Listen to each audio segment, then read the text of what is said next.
repetido aquí, en el que el clítico se aparece unido al verbo afeitar. 14. Juan hizo afeitarse. En los dialectos del español que aceptan esta construcción, se puede entender, posiblemente con algún tipo de dificultad, como refiriéndose al sujeto no expresado de afeitar. Una persona X no especificada, de manera que la oración pudiera significar que Juan hizo a X, quien quiera que pueda ser X.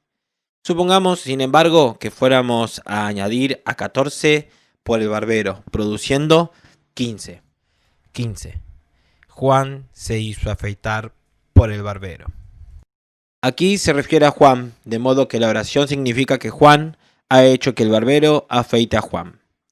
En cuanto a la elección de 15 o a la forma alternativa de 16, esta última parece ser la forma común. 16. Juan se hizo afeitar por el barbero.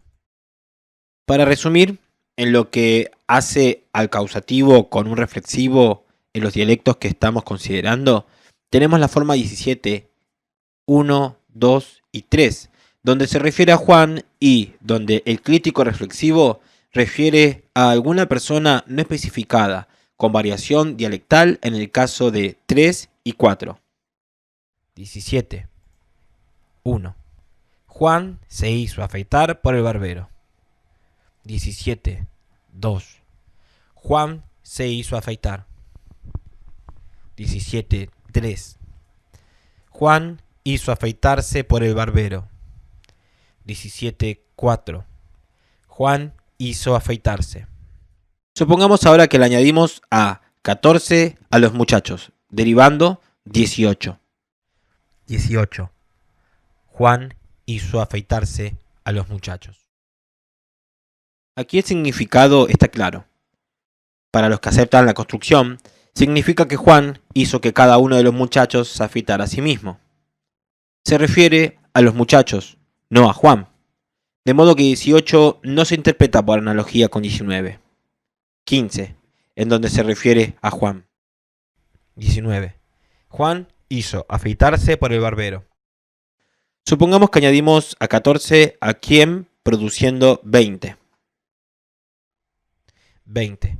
¿A quién hizo Juan afeitarse? Como en 18, aquí se campó refiere a Juan por analogía con 19. La oración 20 no hace la pregunta de quién es la persona a la que Juan hizo que afeitara a Juan. Se pregunta quién es la persona a la que Juan hizo que se afeitara esa persona. La respuesta podría ser a Pedro, pero el significado de Juan hizo que Pedro, no Juan, se afeitara. De nuevo, los hablantes de estos dialectos del español, esencialmente lenguas distintas pero muy parecidas entre sí, conocen estos hechos sin instrucción ni experiencia. En la miga en que los dialectos difieran, deberá haber posibilidades de variación permitidas por la herencia biológica, una vez fijada posibilidades que resuelve la experiencia. Lo mismo cabe decir de las distintas lenguas en general. Pero mucho de todo esto es constante y se determina con bastante independencia de la experiencia. El concepto de analogía parece ser un concepto sin utilidad al que se invoca como expresión de ignorancia en lo que respecta a las cuales sean de verdad los principios y los procesos operativos. Volvemos a la cuestión de los principios que operan, en estos casos, más complejos. Por el momento basta reconocer que en estos casos, como este, surge un problema serio y más bien misterioso, puesto que evidentemente los hablantes del español tienen un rico sistema de conocimiento, con complejas consecuencias, un sistema que va más allá de cualquier instrucción o experiencia más generalmente. Concluimos, de nuevo, que se desarrolla en la mente-cerebro un sistema de conocimiento dando lugar al problema de Platón. Ilustrado aquí con oraciones bastante simples y cortas, el problema ya suficientemente difícil se hace rápidamente mucho más serio cuando nos fijamos en casos menos simples. Vemos también que el conocimiento no es capacidad. que no se puede explicar en términos de destrezas, hábitos o disposiciones, y que el problema de Descartes u otros problemas que tienen que ver con el uso de la lengua no se aclaran recurriendo al vago concepto de analogía. Hay que subrayar, una vez más, que los hábitos del español conocen los hechos que acabamos de revisar sin instrucción. Los niños no reciben instrucción relevante ni tienen experiencia sobre estas cosas, ni se les corrige típicamente o nunca, porque hayan cometido errores en casos tales como estos. No interpretan, por ejemplo, Juan se hizo afeitar a los muchachos o a ¿quién se hizo Juan afeitar? Por analogía con Juan, se hizo afeitar y entonces oyen a sus padres o maestros decir que, por alguna razón, las oraciones resultan mal formadas cuando se les añade a los muchachos o ¿a quién? Ni los libros de gramática ni los manuales de enseñanza de español para extranjeros hablan siquiera de ejemplos de este tipo. No podemos dar por sentado que el niño rechaza las oraciones con a los muchachos o ¿a quién? Porque no las ha oído. El discurso normal consiste regularmente en enunciaciones nuevas.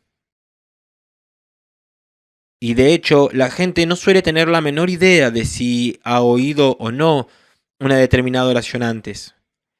Ni qué decir tiene que pocos lectores, o ninguno, se han tropezado antes con la oración que están ahora leyendo, y si alguno por casualidad la ha visto o escuchado, no le sería posible recordar semejante hecho. No hay, pues, razón alguna, en base a las cuestiones por las que el niño que aprende español tenga que interpretar las oraciones con a los muchachos o a quién, por analogía, con otras más sencillas. Los hechos que hemos revisado son simplemente partes del conocimiento que crece en la mente-cerebro del niño que está expuesto al uso del español. Se los conoce porque esa es la forma en que funciona la mente humana. Las propiedades de estas expresiones reflejan principios de operación mental que forman parte de la facultad del lenguaje humano. No hay ninguna otra razón para que los hechos sean como son. Los casos con los que hemos ilustrado el problema de Platón son sencillos, pero están sacados del área más rica y compleja de la estructura de la lengua. Las construcciones y principios que juegan un papel en la determinación de la forma y la interpretación de las oraciones. Pero los problemas surgen también en otras partes y no son menos serios. Tomemos la cuestión de la estructura del sonido. Aquí también la persona que ha adquirido conocimiento de una lengua tiene un conocimiento bastante específico de hechos que trascienden su experiencia. Por ejemplo, de cuáles de las formas que no existen son palabras posibles y cuáles no. Consideremos las formas 21. 21.1. Street. 21.2.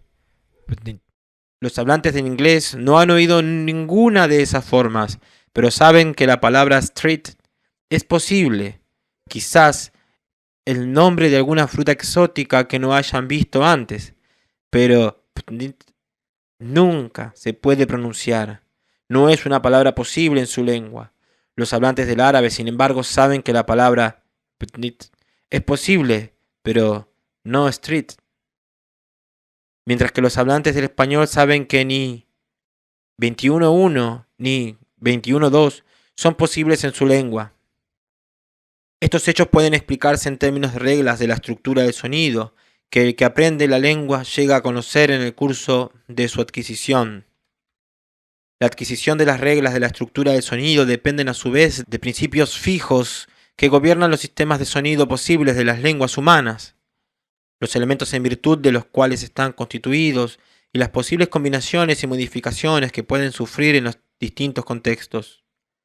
Estos principios son comunes al inglés, al árabe, al español y a las demás lenguas humanas y son empleados inconscientemente por una persona que está en el proceso de adquirir cualquiera de esas lenguas.